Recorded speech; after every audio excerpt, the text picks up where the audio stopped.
Hello guys! Welcome back to my YouTube channel. It's me again, Grace.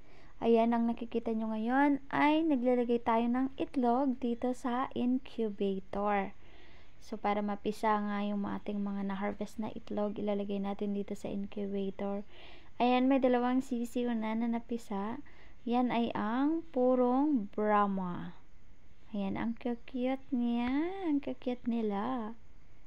So, marami tayong nilagay na itlog. Maraming itlog yan. Itlog ng itik, itlog ng pato, so itlog ng manok, na decal brown, at itlog ng Brahma. So, ayan, nasa 3 layer yan at napuno nga ng itlog.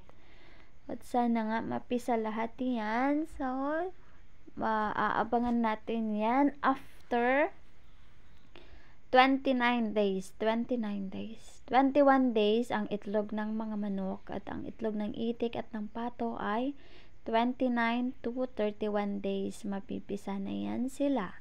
So, mas madaling mapisa yung itlog ng mga manok kasi mas manipis yung kanilang shell, kaya mas madali silang mapisa. 19 to 21 days ay mapipisa na yan sila. Compare mo sa mga itlog ng itik at pato, medyo makapal yung kanilang shell, kaya matagal din ang paghihintay natin, 29 to 31 days.